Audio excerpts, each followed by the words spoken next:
Well, apparently we are doing day 5 as a two-part episode because my camera just decided when I hit pause that it was gonna. So, hi! Part 2 of day 5 of NaNoWriMo Tarot coming to you now. I am again using the Bonestone and Earthflesh Tarot, created by Avalon Cameron and illustrated by the lovely, wonderful Anna Turian. So, we are interviewing our villain at this point. We pulled a card to determine who our villain is. Remember, I pulled the Bruja card. And now I will be going through, there are 10 questions in this spread. As far as interviewing your villain, they're the same 10 questions that we used to interview our hero on D2. So let's start with, what kind of job, if any, does our villain have? The Star. That's an interesting job for a villain because the Star is very inspirational. It gives people hope.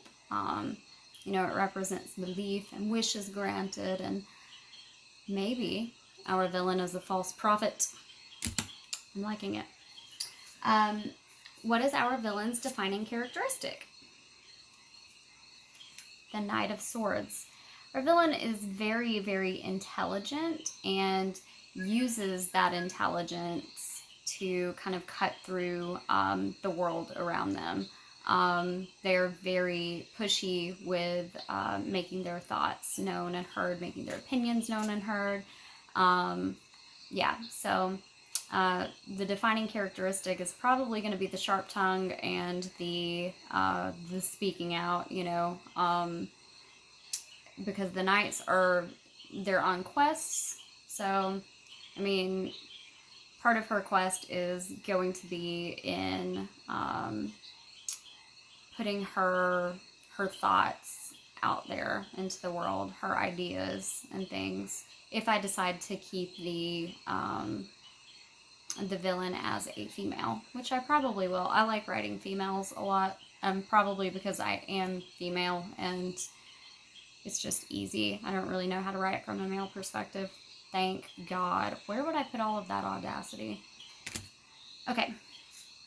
So, what makes our villain memorable or forgettable? The world. So our villain's really going to be a character for real if the world comes out as what makes them memorable or forgettable, because the world is everything. It is all-encompassing. That's how I read the world. The world is just everything. It's the culmination. So I would say everything about this character is going to be very, very memorable or forgettable, maybe depending on what she wants. Like the Bruja is a type of magic worker or faith healer, possibly, depending on which tradition you're looking at. So there can definitely be an aspect of sorcery to that, where they can kind of control how they are viewed and depicted, whether good, whether bad, whether memorable, whether forgettable. So, next we have, what talents does your villain have? 5 of Wands. So talented at inciting conflict and probably violence, violent conflict. There's one. What is the greatest weakness of our villain? The Emperor. So her greatest weakness is a man. Told y'all, like, this novel is getting a little steamy at some point. So our heroine, her motivation, if you guys remember back that far, her motivation is that the Queen of Cups, and I had decided to read that Queen of Cups as her motivation being her lover. And if you'll remember, her talent was the Knight of Wands, which I chose to read as her sexual prowess. So, the Emperor as being the greatest weakness of our Bruja villainess. I like it. I like her being weak for a man. So, what is her greatest strength then? Ooh, Nine of Cups. And I like this depiction of the Nine of Cups for this particular question, at least. If I had pulled the Nine of Cups from a different deck, usually it just shows, you know, the smug dude, and just he's got his cups collection up above him, and he's just like, hey, I got my cups. I haven't read the guidebook, and I'm not sure if I will, but the artwork, the depiction of the Nine of Cups here is very different from that. This being is pouring from her cup to the people below. So as far as that being the villain's greatest strength, her greatest strength is in acquiring followers. She gives them succor, at least some succor. You'll notice in a lot of these exercises, I won't just read the upright or whatever meaning of the cards. I'm going to use shadow interpretations. I'm going to get very intuitive, abstract, like at times. Like sometimes I will keep it basic. Like I said early on, when tarot makes my life easy, I let it be easy. But you know, there's also going to be times when you just have to put a little bit more work and a little bit more effort into it. In this case, it's not, you know, too off base to just read the artwork and get to the kind of culty kind of vibes, you know, if we're taking this to a dark place because we're reading about a villain.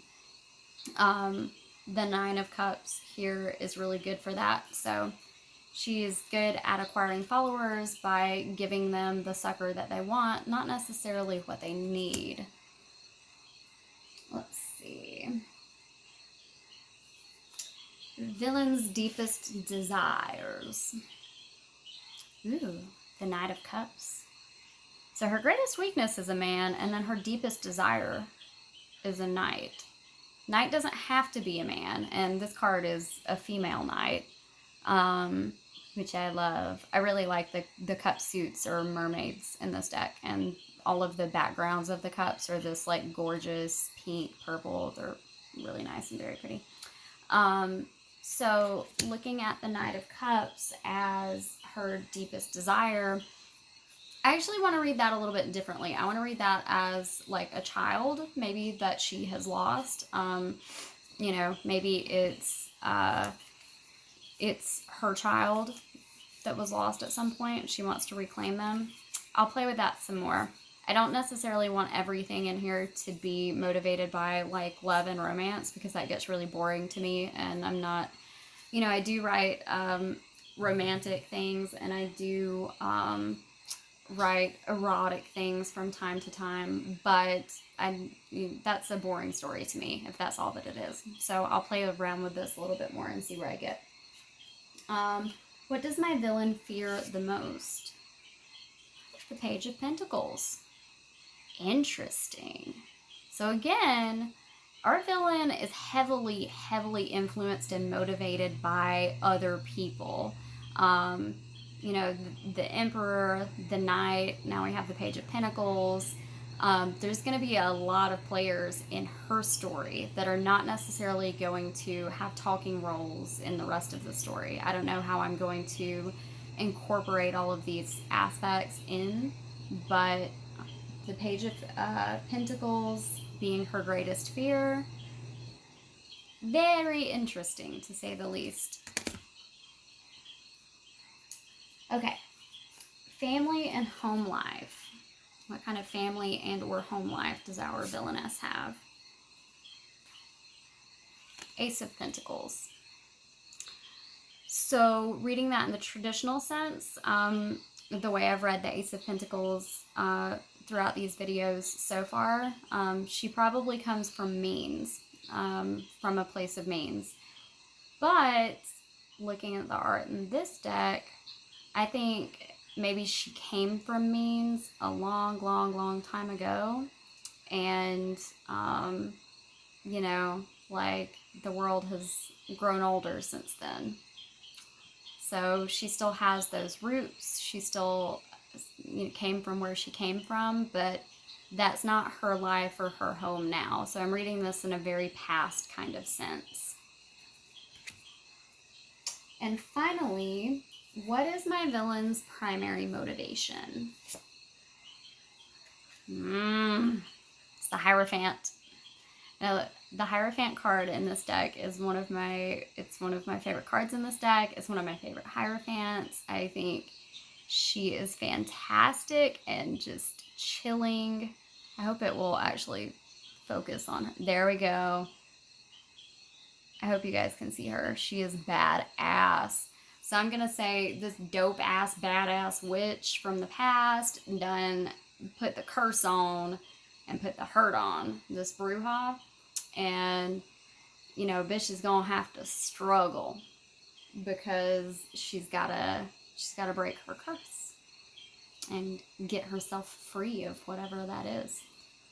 So, as you can see, we haven't even gotten to the days where we're doing exercises on world building and story building and supporting cast, and there's a lot more to go. There's total 14 days of exercises with a lot of bonus content thrown in as well. So, and we're already getting a very, very detailed, very layered kind of story going on. So I hope that you guys are enjoying these exercises. I was going to do a bonus episode with this one the same way that I did with episode 2, where it would be naming your villain as opposed to naming your hero. But I think just for the sake of my poor upload speed and everything, I'm just going to reference you guys back to the bonus episode from day 2. Use all of the same exercises, just apply that to your villain as opposed to your hero. So pull those 3 cards again, get the first, middle, and last name after you've assigned some values to the suits or to the majors or whatever. Or just go to nameberry.com. They have a list of tarot-inspired names and see where you get and what you can come up with. Okay. Well, that's going to be it for episode 5, or day 5, whatever. I am going to try to record episode 6 tonight as well, but I think that's another long one, so it might wait until another day. Thank you guys so much for joining me. It's been fun and really uncomfortable, but it has been fun too. I don't like being on video, so...